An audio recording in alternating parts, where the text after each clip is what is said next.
Okay, so this is the midterm practice exam that you were given in class. I'm going to go through each problem and how we learned how to solve it, and hopefully this ends up helping you study tonight as you prepare for tomorrow. All right, so here's our first set of questions. Number 1, evaluate the following expression using 2b minus 2a to the power of c. And these are the values we were given. So I'm going to start off by rewriting exactly what I see. Now I'm going to plug some stuff in. So I am told that b is equal to 10 minus 2 times a, which is 4, to the power of c, which is 1/2. If you plug this in your calculator correctly, you'll get the right answers with the parentheses and everything. But just to go step by step, I'm going to show you exactly what you'd end up with. All I'm doing is following the rules of PEMDAS. So first I would do 4 to the power of 1/2, which is 2. Then I'm going to multiply this out. So 2 times 10 is 20, minus 2 times 2 is 4, which gives me a final answer of 16.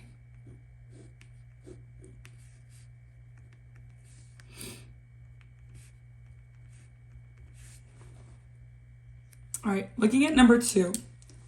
So number 2 says we have to translate the following phrase into variable sentences. So 8 less than twice a number is less than or equal to 1. 8 less, right? Less is minus. Twice a number, 2x. Less than or equal to 1. Less than or equal to 1. The only thing that we have to be careful of is the word than. The word than means to switch the order. So instead of 8 minus 2x, the order will be 2x minus 8. I'm not forgetting to tag this on to the end.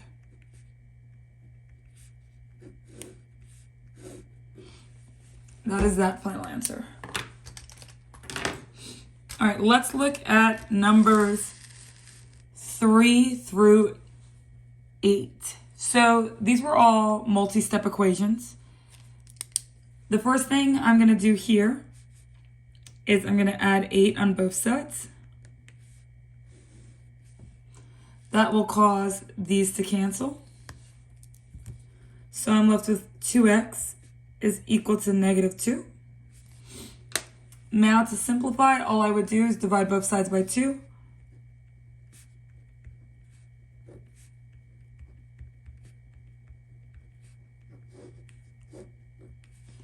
End up with x is equal to negative 1. All right, looking at number 4. Your first step should have been adding 1 to both sides. Doing that causes these two to cancel. And you're left with 4 over 3n is equal to 12. From here, you have two options. You can either divide both sides by the fraction 4 over 3, or you can multiply both sides by the reciprocal, which would be multiplying both sides by 3 over 4. And I'll also multiply this side by 3 over 4. When I do that, my fractions on the left side will cancel. So that way I'm left with just n. And then on the right side, if you put it into your calculator correctly, you should get 9.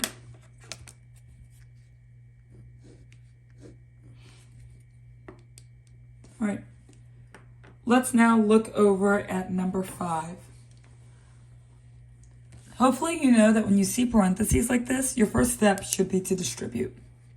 So I'm going to distribute this 7, and when you're distributing, the operation you do is multiplication. So 7 times 2x is 14x. And then 7 times negative 4, negative 28. Everything else, I can just rewrite. Now, both sides, I'm going to add 28. On the left side here, these will cancel. So on the left side of the equal sign, I have 14x. And then on the right side, I'm adding 28 plus 28, which is equal to 56. Finally, I'm going to divide by 14 to get this by itself. My 14s will cancel. And I'm left with x is equal to 4.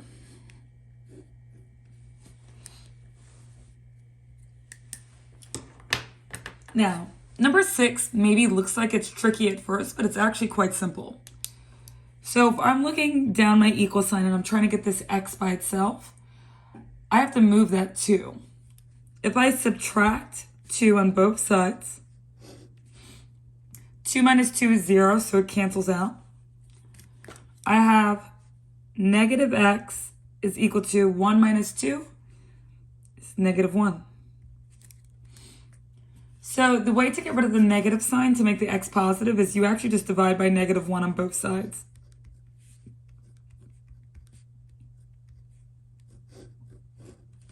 And we're left with x is equal to 1. All right, number 7. So normally my first step when I look at problems like this is like, oh, I just have to subtract 18. But there are n's over here.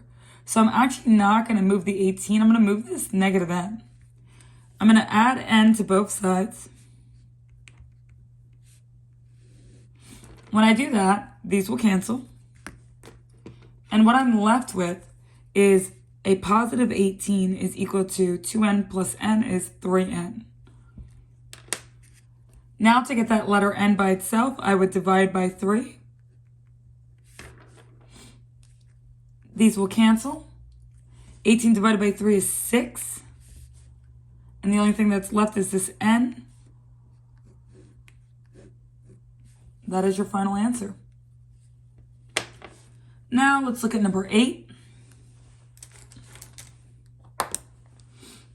So for this one, I'm actually going to draw a dashed line down the middle. I feel like it's going to end up helping us. Just like that. All right, the first thing I'm going to do is I'm actually going to add this 8 to the other side. It's okay if you have a different first step. This is my choice for my first step. So what I'm left with is 5w is equal to 4w plus 10. Now I'm going to move these over here. And the way that I'm going to do that is by subtracting 4w on both sides. That will make these cancel. 5w minus 4w is 1w. And the only thing left over here is 10. This 1, you don't need it for your final answer. The final answer is just w is equal to 10. That's it. All right, now let's look here at number 9. So for number 9, determine if the given fractions are equivalent using cross multiplication. I'm going to make this a little bit bigger. So we have to use cross multiplication. I'm going to do 2 times 45. So 2 times 45. And I'm going to do 9 times 10. 9 times 10. Now, if these are equivalent, these two things we cross multiply should be equal. 2 times 45 is 90. 9 times 10 is also 90. So this works. These two are equivalent. So the fractions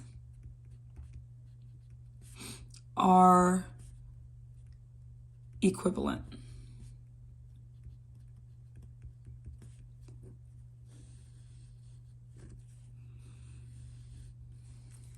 All right, let's turn the page and look at number 10.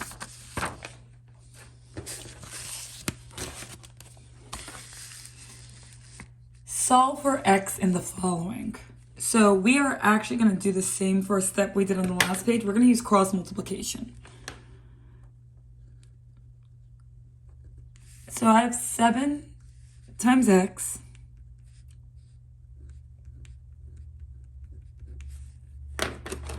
is equal to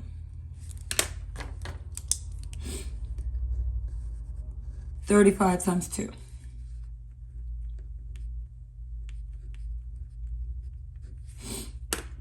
All right, 7 times x just gives you 7x.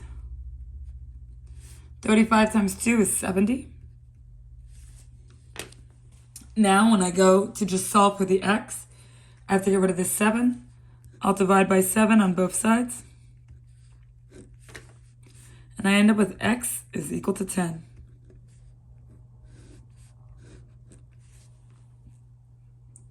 Now, number 11, I'm going to go ahead and set up my proportion. That's what I'm supposed to do anytime I see a percent problem. So, some fraction equals some fraction. I know 100% always has to go down here in the bottom right-hand corner. And now let's think. They gave me 8%. So, percent always goes over percent. Now, they also gave me this of 600. We learned about this in our notes.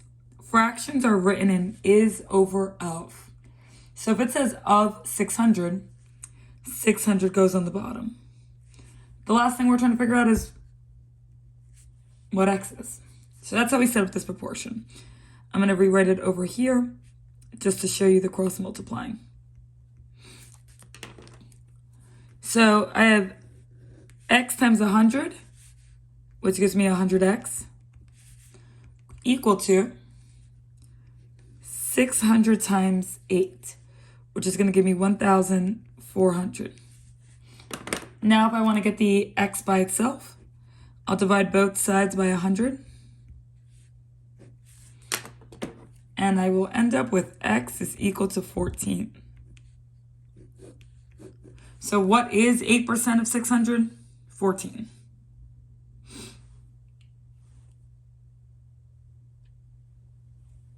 Oh, nope. I see I made a mistake. This is 4,800. I'm sorry about that. Yeah, I looked at that for a second and was like, that doesn't make any sense. All right, 48 is 8% of 600. Sorry about that. Your answer should be 48. All right, let's look down at 12, 13, and 14. So a problem like 12, the variable came first. There's nothing to solve. This is ready to graph as is. I'll put 3 in the middle. 3 is in between 2 and 4. This is going to be an open circle. And this graph points to the right. A problem like number 13, we have to solve this. So we have to simplify this a little bit. So I'm going to show you what it looks like solved.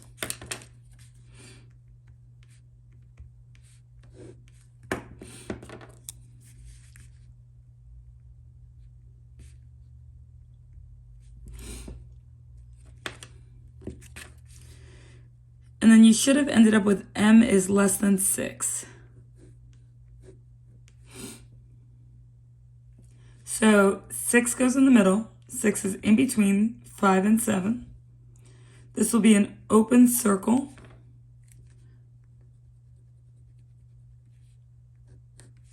To the left. All right, lastly, let's look over at Let's look over at number 14. So 2 things happen here. The first thing is your variable always has to come first before you graph. So I'm going to put this negative k over here. I'm going to put this 7 over here. And if I switch the order, I have to switch the direction of the sign. But this is a negative k. I want to make it positive. So I also have to divide both sides by -1.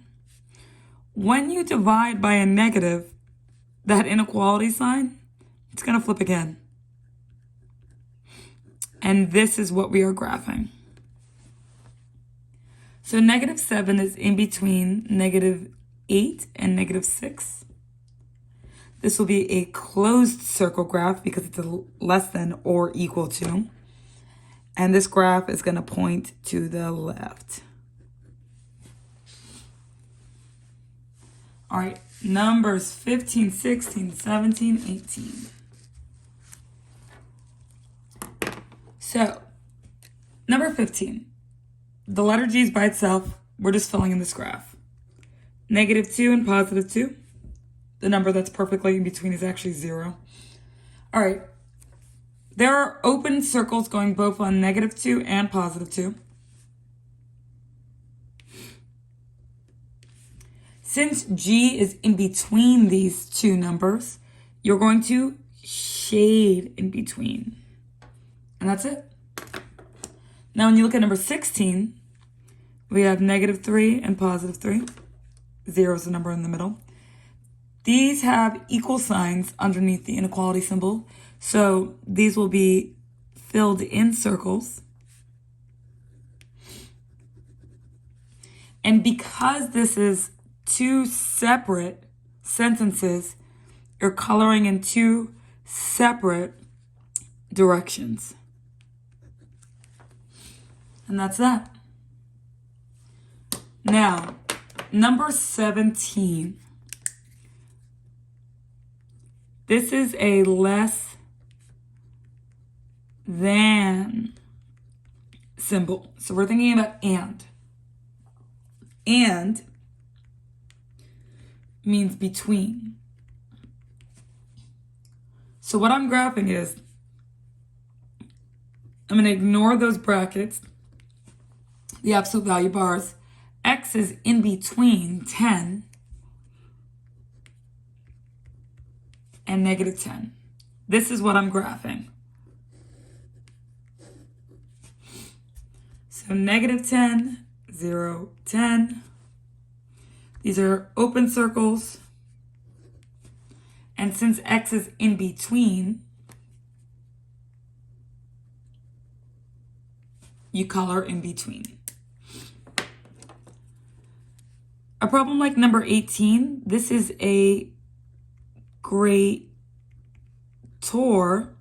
And just like up here, or sentences mean you have two separate graphs.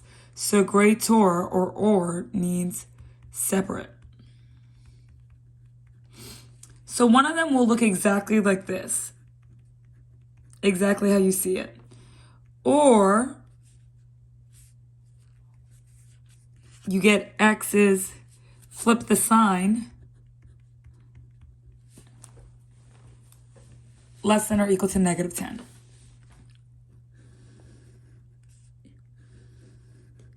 This is what you're graphing.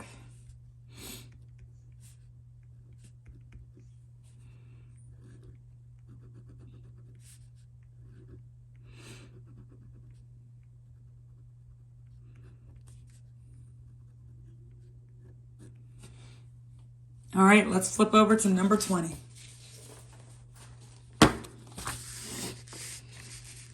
All right, so we're going to represent this data they gave us in 3 different ways. Then we're going to determine if it is a function or not. So the first coordinate point they gave me is 1, 1. Then 2, 1. Then -1, 2. 0, 5. -2, -6. All right, now if I'm putting this into a mapping, I'm taking my X values and I'm going to put them in order from least to greatest. So -2 comes first, then -1, then 0, then 1, then 2. I'm also going to put my Y values in order from least to greatest. So -6 is the smallest, then 1, which I'm only going to write once. I don't need to write it twice. Then 2, then 5. now I'm going to draw my arrows. So negative 2 was paired with negative 6. So negative 2 goes to negative 6. Negative 1 was paired with positive 2. Negative 1 goes to positive 2. 0 goes to 5. 1 goes to 1. And 2 goes to 1. So that's my mapping. Finally, I just have to graph these points. So the first one is 1, 1, over 1, up 1. Next one is over 2, up 1. Next one is negative 1, up 2. Over 0, up 5. Negative 2, down 6. So these are 3 different ways to represent coordinate points. The way you determine if it's a function or not is if you see if any of the x values repeat. None of them did. So, yes, this is a function.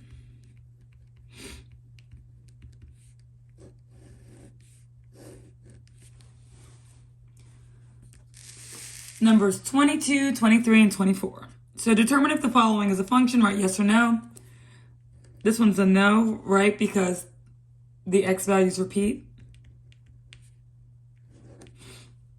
This one's a no. Because again, 4 goes to 12 and 15, which means you'd end up with 4, 12, 4, 15, which would mean the x values repeat. This one is a function. This one's a yes, the graph. It passes the vertical line test, which means when I draw a vertical line, does it pass through more than one point? Nope, so you're good. All right, down at the bottom, determine if things are linear or non-linear. 25, it's linear. 26, not linear. X is not allowed to have an exponent that's not 1. Number 27, almost made a mistake. It is linear, right? X isn't allowed to have an exponent other than 1, and x is not allowed to be in the denominator. Neither of those things are happening here for number 27, so yes, this is a linear function. Which of the following is linear? Circle it. Linear means one straight continuous line. It's that one.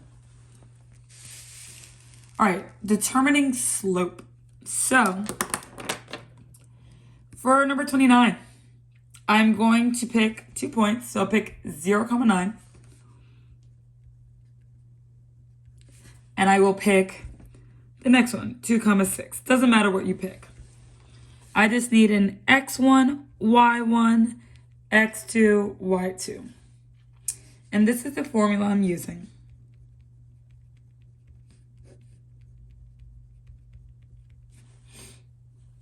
So y2 minus y1 is 6 minus 9.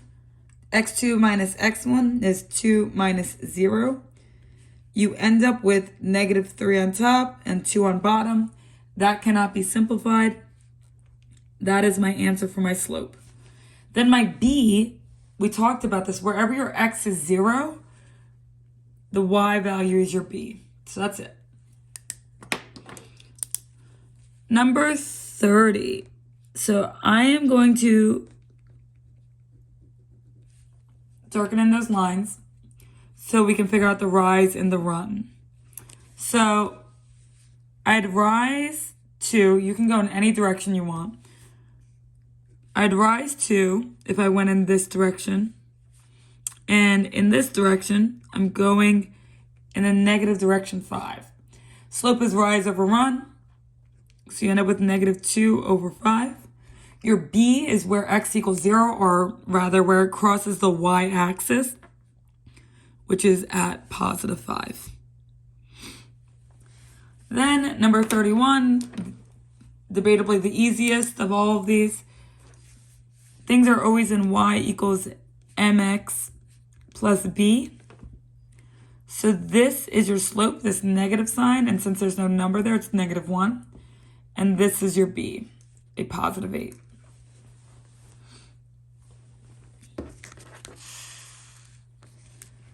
32, put this in point slope form. So they gave us our point slope form.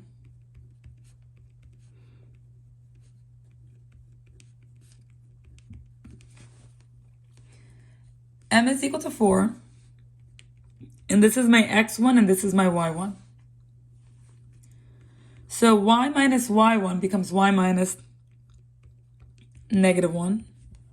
My m is 4. And then instead of x minus x1, I have x minus 3.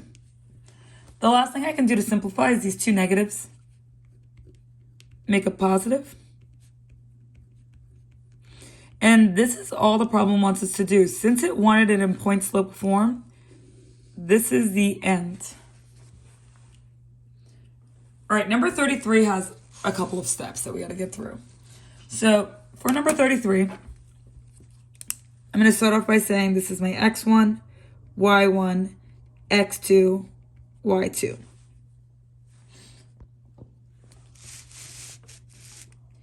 And this is the formula I'm going to use, just like we did in the problem up top. So instead of y2 minus y1, I'd be plugging in 8 minus 2. Instead of x2 minus x1, it's 6 minus 4. This gives me 6 on top, 2 on the bottom. And 6 divided by 2 is 3. I'm going to keep this in mind. I just solved for the letter m, which is my slope, which I'm going to use soon. So the formula that we're actually going to start with is y minus y1 is equal to m times x minus x1. We want it to end up looking like this, but we're going to start with this. So I got some stuff to plug in. We just figured out that my slope, or my m, is 3. So instead of m, I'm going to be plugging in 3. Also, we know our x1 and our y1. Our x1 is 4, and our y1 is 2.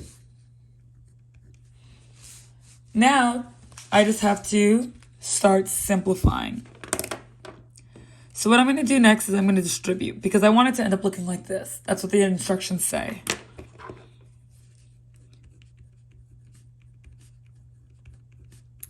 So I just distributed that 3.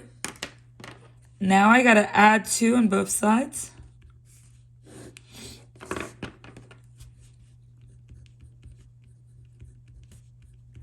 And this is it. That is my answer. Let's turn the page to page 34. To page 18, number 34. All right. Determine if the lines are parallel, perpendicular, or neither. So parallel means the slopes are the same. Perpendicular means opposite reciprocal. And if none of that is true, it's neither. So these are close, right? They're not the exact same slope because one is positive and one is negative. They're not a flipped fraction or anything. This is neither. All right, number 35. The two slopes we're working with is 1 over 4 in the top equation. And the bottom one is -4, which if I made that a fraction, it's -4 over 1. If I flip 1 over 4, I do get 4 over 1. These two are opposite signs. It's following all the rules to show that these are perpendicular slopes. Lastly, we got this, but I have to get this in y equals mx plus b form.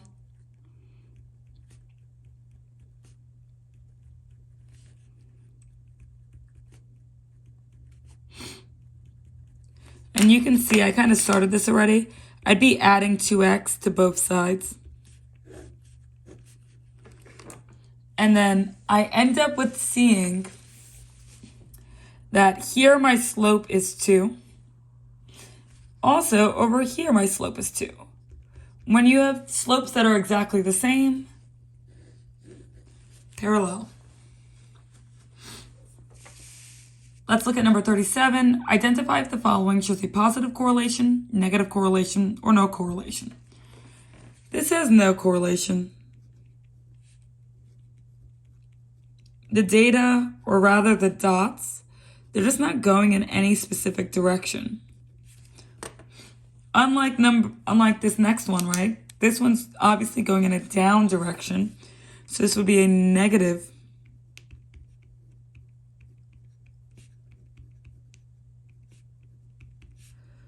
correlation.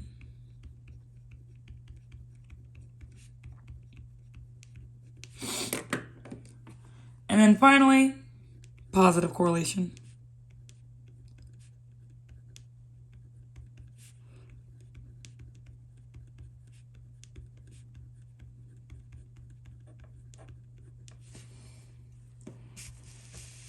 All right, let's look here.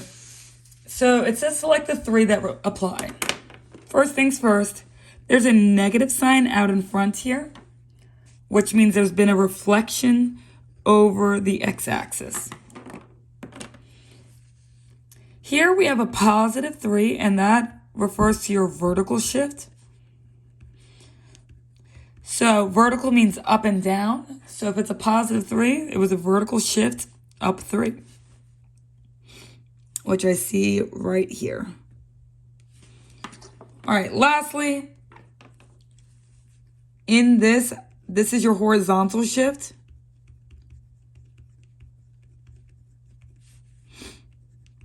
But you're supposed to use the opposite sign. So typically, this -2 would be left 2, but since you're supposed to go the opposite sign, this is technically right 2.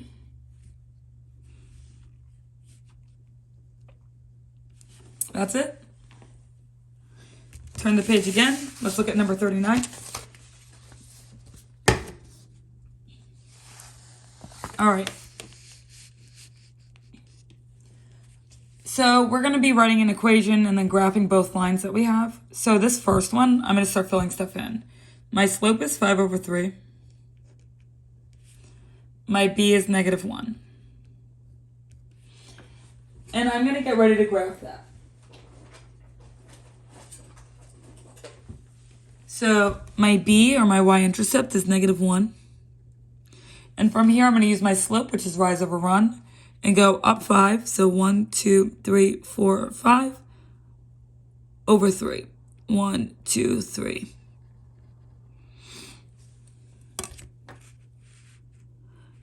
I'm going to connect these using my protractor.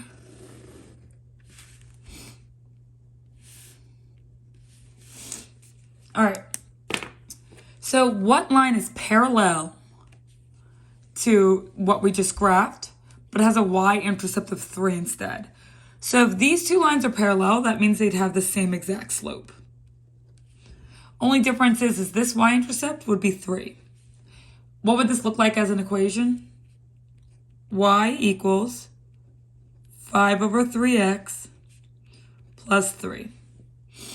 Now let's graph that. First, I'll graph my y-intercept. From there, I use my slope, which is up 5/3. If you did this correctly, it says that the lines are supposed to be parallel. And you should end up with two parallel lines that don't touch. Just like that. Now for number 40, we're doing perpendicular lines. So I'm going to start off by taking my original equation, filling in that information, just like that. I'm going to graph it, starting off with my y-intercept at +1. Then from there, I go down 3/4.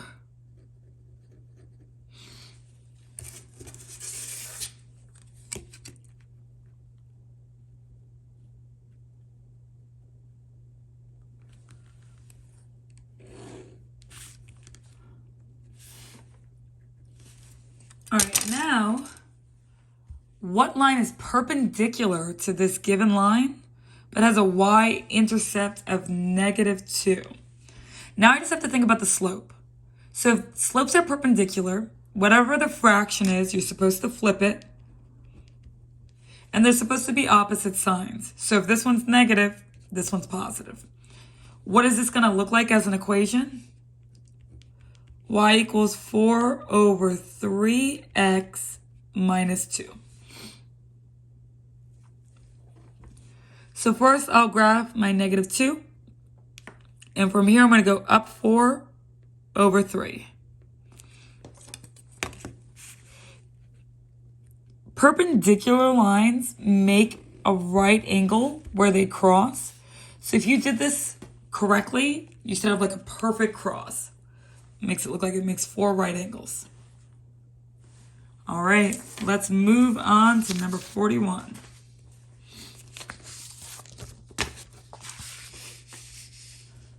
So number 41, first things first, tells me that x is equal to negative 3.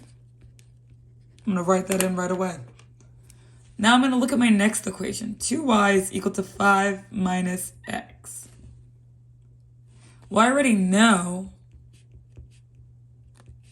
x is equal to negative 3.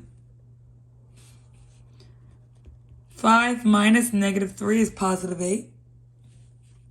Finally, if I want to get y by itself, I divide both sides by 2, and I end up with y equals 4.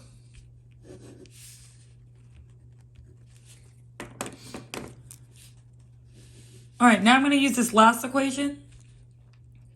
3z plus x plus y equals 12.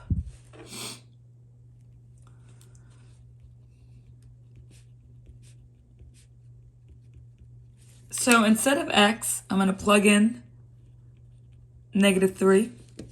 Instead of y, I'm going to plug in 4. All right.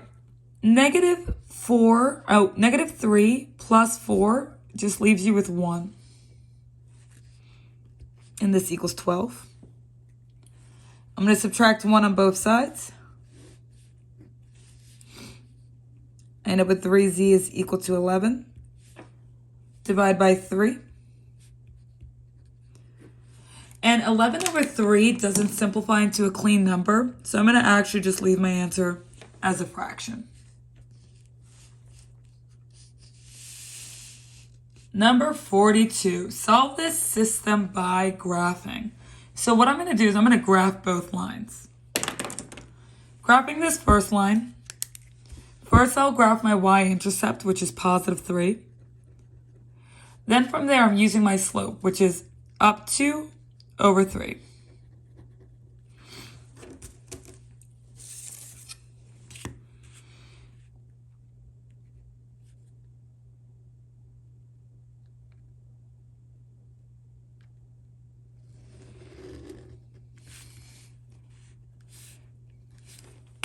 All right, now I'm going to graph my other line, which is I start at negative 1.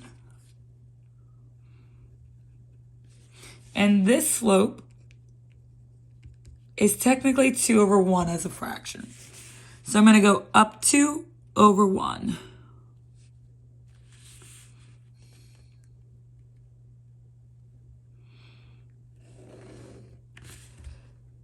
All right, your solution is whatever the coordinate point is where the two lines intersect. And that's right here. The coordinates for this is 3, 5, which is the solution to this system of equations. Number 43, solve using the substitution method. X is already solved for. I just have to solve for y. And I'm going to use this other equation, the 2x plus 3y is equal to 1. I know that x is equal to negative 1, so instead of x, I could plug that in. 2 times negative 1 is negative 2. To get that y by itself, my first step would be adding 2 to both sides. Then lastly, divide by 3. And I get y equals 1. So my answer written as a coordinate point always in x comma y. It's -1 comma 1. Alrighty, let's look at number 44. Solve using the elimination method. So I can see that my y's are the same. If I want to eliminate them, I'm going to subtract them because 5y minus 5y, 0. So I'm going to go ahead and I'm going to subtract the top line minus the bottom line. 5x minus 2x is 3x. 5y minus 5y cancels. 20 minus 2, 18. And now I have 3x equals 18. I'm going to divide by 3. I have x equals 6. Oh, let me circle that. Now, to figure out what my y is, I'm going to pick either equation and just plug the x back in. It won't matter which one I choose. So I'm going to choose the bottom one. Again, does not matter what we decide. Instead of x, we figured out that x is equal to 6. 2 times 6 is 12. I need to subtract 12 on both sides.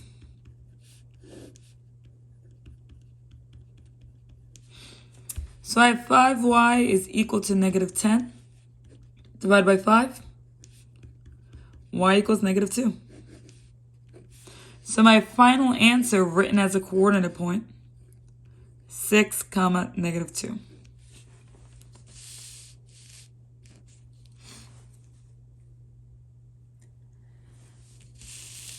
Number 45.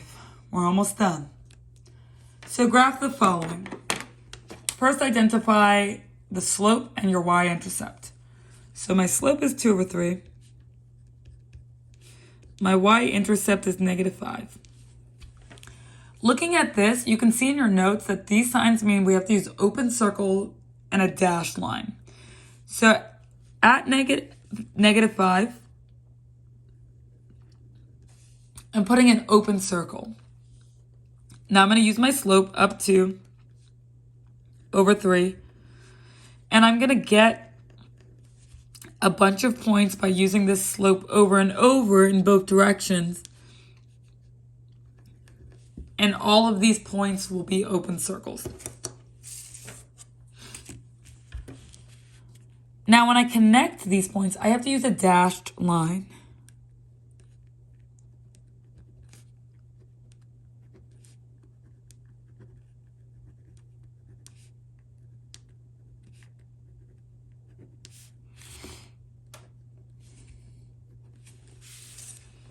Alrighty, so we did step 2, graph your y-intercept first, then use your slope to find the second point, and we kept going.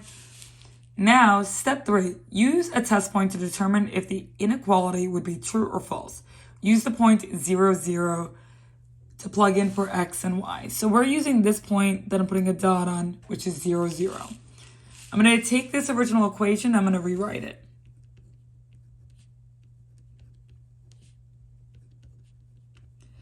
We are plugging in 0, 0, which means my x and my y are both going to get substituted in with 0.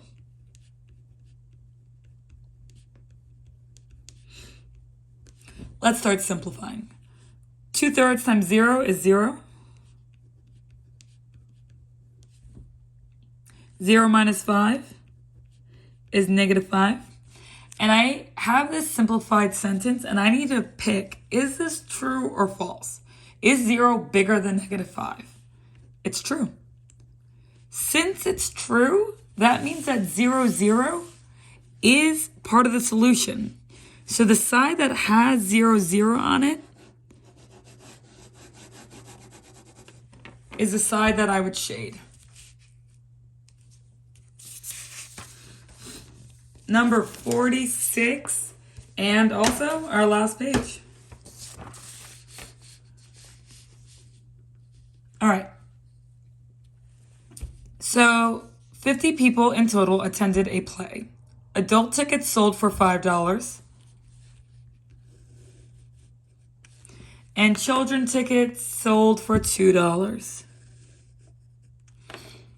Find the number of adults and the number of children that attended the play if the total amount of tickets sold added up to $160. So 50 people total, $160 total. We're going to use that later to make some equations.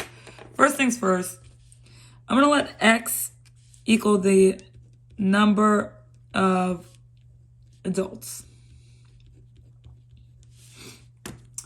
I'm going to let Y equal the number of children.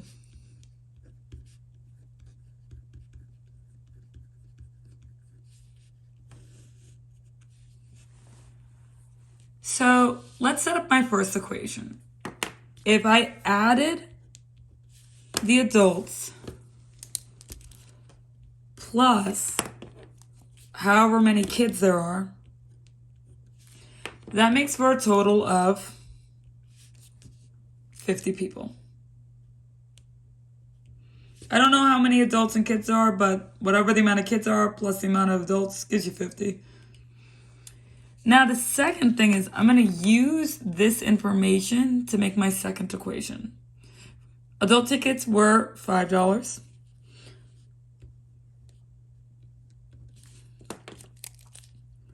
Plus kids tickets, which were $2, equals a total of $160. All right, these are my two equations, and this is where things can maybe get kind of tricky. So I'm going to rewrite this so that we don't lose what the original equations look like.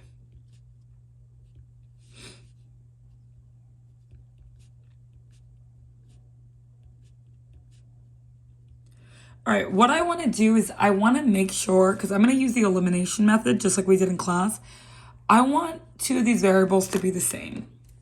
So I'm going to actually multiply the top equation by 5. And you'll see why that's going to make sense. When I do that, the top becomes 5x plus 5y equals 250. The bottom, I didn't do anything to. I'm just going to rewrite it. Now, I can use the elimination method pretty easily, right? All I have to do is I have to subtract the top line minus the bottom line. 5x minus 5x gives you nothing. 5y minus 2y is 3y. And 250 minus 160 gives you 90. Lastly, you would divide by 3. Y equals 30. 30 what? 30 adults. Nope, 30 children, sorry.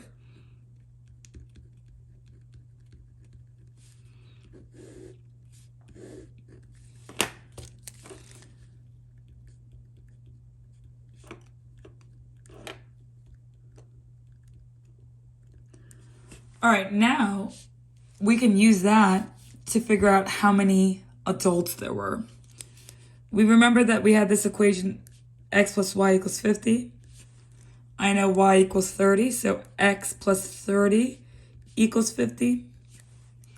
Subtract 30 on both sides, you get x equals 20, and that's for the number of adults.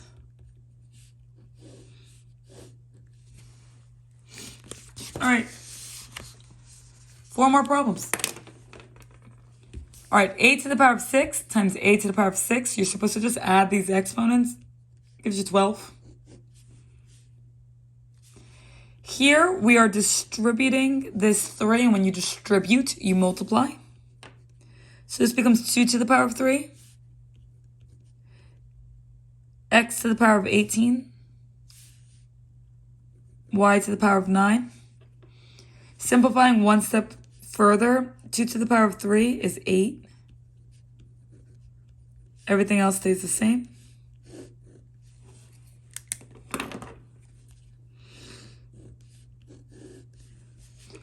All right, when you have exponents like this, w to the power of 10 over w to the power of 5, you just subtract. 10 minus 5, 5. And then lastly, condense the following. 11's by itself. There are 2 a's, so a squared. 3 b's, so b cubed. And only 1 c. Alrighty, good luck.